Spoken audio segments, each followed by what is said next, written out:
Hey guys, Mitransh this side from AceIPM, and I am a student of this year's IPM batch at IIM Indore. And in this video, I'll be talking about my preparation strategies as a dropper. So let's get started. Firstly, this video is not about if you should take a drop. This is a video that if you have taken a drop, what should be your ideal strategies to crack the exam.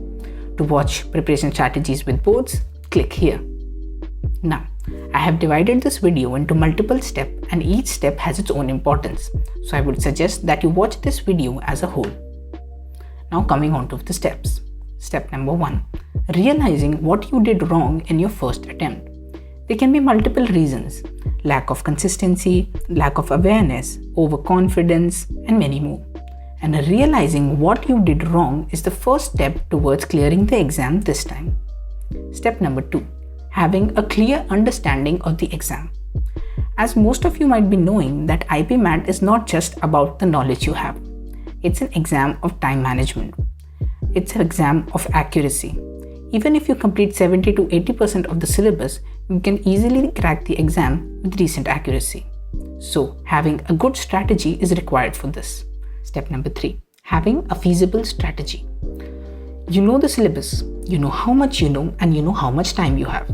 Now all you need is a good strategy for the optimal use of your time. Let's first talk about quants. Now quants is an area which requires a lot of time, and to complete the whole syllabus you need a good strategy. Now this is a strategy which I personally adopted. First, what I want you to do is divide the topics on the basis of difficulty. There should be 3 columns: easy, medium, and hard. You must know which topics of yours are strong and which are weak. By dividing these topics, I want you to now further divide these onto a calendar in such a way that all of these topics get covered in the next 2 months. For example, if you have 8 hard topics, you divide them each week.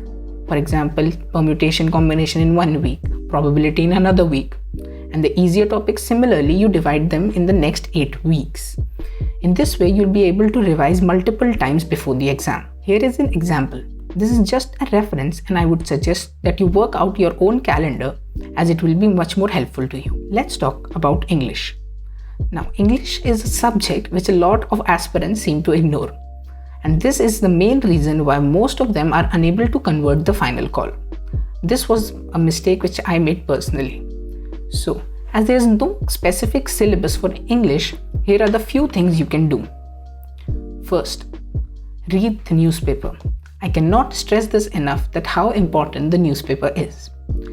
It improves your vocabulary as well as gives you proper usage and context of words. It is also will keep you in touch with the current affairs which will help you in the interview round. Second, RC. RCs are bound to come in the final exam. So solving 2 to 4 RCs daily with time limits will surely help you. For other exercises such as parajumbles, fill in the blanks, etc., you can check out Arun Sharma for CAT and you can check out the courses at AceIPM. Further on this later. Step number 4. Giving yourself room is important. Making super tight schedules and plans might seem tempting at first, but it is of no use if you are unable to follow them. So make plans in such a way that you are able to follow them. For example, if you plan that you have to cover 7 topics in a week, make sure that you cover those 7 topics in that week. Having backlogs is natural, but it's not that you cover only 2 topics in that week thinking that you'll cover the remaining 5 in the next week. This is not how planning works. You plan in such a way that you cover what you plan. Now, step number 5. Importance of mocks. Mocks are the single most important thing for a dropper. As you give more and more mocks, your body gets in tune with the exam. Your mind gets used to the 2 hours of stress. And by the end, you have covered so many questions that no question seems out of bounds. Something which is more important than giving the mock brings us to step number 6. Analyzing these mocks. Giving 100 mocks won't matter if you don't analyze them. By analyzing, what I mean is that when you give a mock, after the mock, you sit and see what all you did wrong. Realizing your mistakes is an important part of the preparation. See where you were wrong and why you were wrong. If you're uncomfortable with the topic, watch the video lectures again and make sure that you don't do that question wrong again if you ever see it. And by the end, marking these questions, you'll have a huge question bank of your own with difficult question, and it will help you a lot in the final times. Step number 7. Importance of writing everything by hand.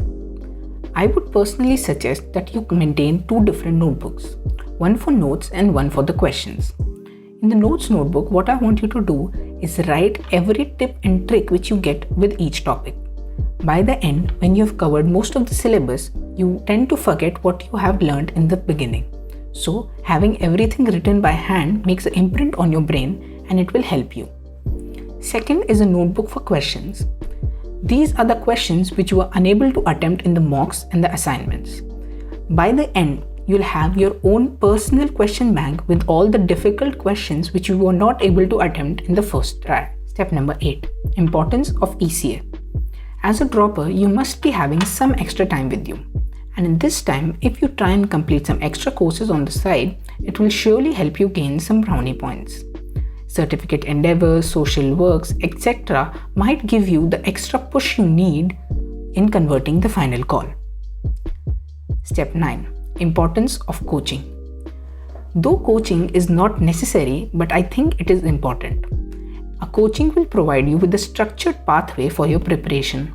The mocks, the video lectures, the scheduling, the assignments, the books, everything gives a path to your preparation. You are always in control. You know what you need to do next. To check out our demo courses at AceIPM, click here or the link in the description. Final step. Confidence. Confidence is key. IPMAT is a very stressful exam. There will be times when you will doubt yourself. There will be times when others will doubt you. I want you to rise above. Feel confident that you can crack the exam. Feel confidence when going into the interview. Confidence is key. This was Mitraj from AceIPM signing off. So now, how can we get you started? Go to aceipm.com. Over here, you will see the free counseling button. Click on that, enter your details, and a future senior of yours from IIM is going to give you a call and you can get all your doubts clarified from them.